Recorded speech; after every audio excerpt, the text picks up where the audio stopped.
I think it sort of feels each summer, at least I think it's each summer, that we reach a part of the Dáil term where a motion on post offices is before the House, a motion to support them and to keep them open.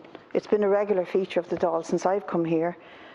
Support for urban and rural post offices is shared across all parties and seems to unite all colours of political opinion. It's in every programme for government that they will support the rural and urban post offices. It's odd then that despite universal support, we're confronted yet again by a crisis in the network, that despite Fianna Fáil and Fine Gael support, post offices continue to close or to be threatened with closure, despite us all knowing and eulogising the role that they play in keeping local communities bound together, and that it seems we can't save them. This is very, very odd. Everyone supports them, everyone acknowledges the role they play and how vital they are to our communities, that they're a centre and a focus of our communities, and yet they continue to decline. In 2016, when I first entered the Dáil, there were 1,100 post offices across the country. According to a recent Dáil committee, there are now 944.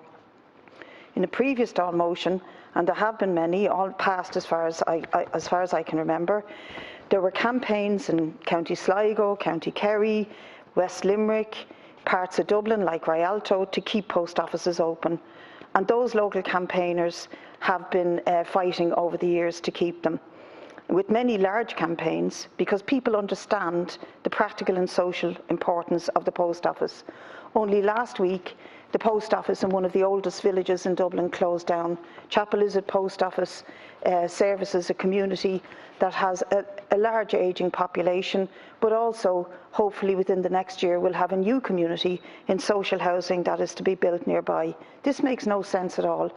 Certainly the postmistress was retiring, but looking for an alternative didn't seem to be biting the bums of the on post management at all. What they're now saying is that those who live in Chapel Lizard village who need to access services must walk a kilometre to Ballyfermot. There's no connecting bus service, and the two areas are joined by a very steep and large hill. That's not fair to older people, to people with disabilities, to young mothers with babies and prams. But I'll repeat what I said at a previous Dáil motion. I contrast the efforts of campaigners and communities with the inaction and the lethargy of the government, the ministers who are in charge, and indeed An Post themselves. This closure programme is not inevitable, nor is it a natural phenomenon. It's the end result of a slavish devotion to neoliberal economics. The closures of 159 post offices in recent years is because, as far as the management of An Post is concerned, they were not commercially viable. As far as the government is concerned, they are not commercially viable. And as far as the minister concerned, they are not commercially viable. The threatened closure here of perhaps another 200 post offices stems from the same logic and the same reasoning. I support the immediate payment of a PSO levy to keep the offices open and replace them with the now transformation payment, the now ended transformation payment. But that will not address the decline itself. When we discussed the previous rationalisation programme, we saw 150 post offices closed. The head of retail in An Post stated that up to 700 post offices were not commercially viable. So we have an ongoing threat to the Post, to An Post, the contract for social welfare payments, and the continued threat that these may or may not be tendered out in the future. And I do not accept that EU procurement rules make this inevitable. I believe that such rules are selectively used again and again, largely for ideological reasons, and that threat should end. It's true that there have been and will continue to be changes in technology, commercial businesses moving away from smaller towns, social welfare clients switching to electronic money transition. It's true that actual mail volumes of traditional post have been and continue to decline. But while some elements are outside our control, it does not follow that the end result is a mass closure of the post office network. Not every service or piece of infrastructure needs to be commercially viable to exist or to survive.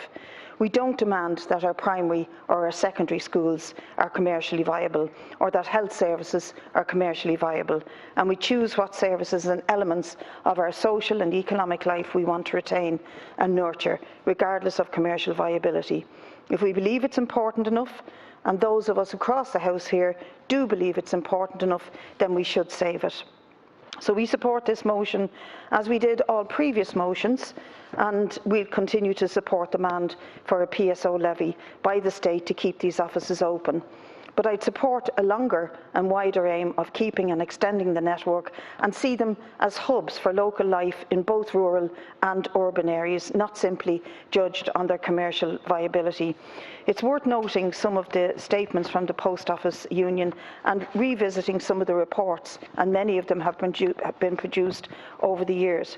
But the Irish Postmasters Union carried out a report with the consultants Grant Thornton, and they recommend that the state should introduce a 17 million payment in annual public service obligation. The report says that PSO funding models for on-post networks have already been introduced in the UK, in France, in Spain, in Belgium, in Italy, in Finland, in Poland, and all with the approval of the European Commission. Why does the government not follow this model? And I think the Minister should address that. The report also states that the post office network remains a highly valuable national asset and contributes far more to the economy than the cost of the PSO.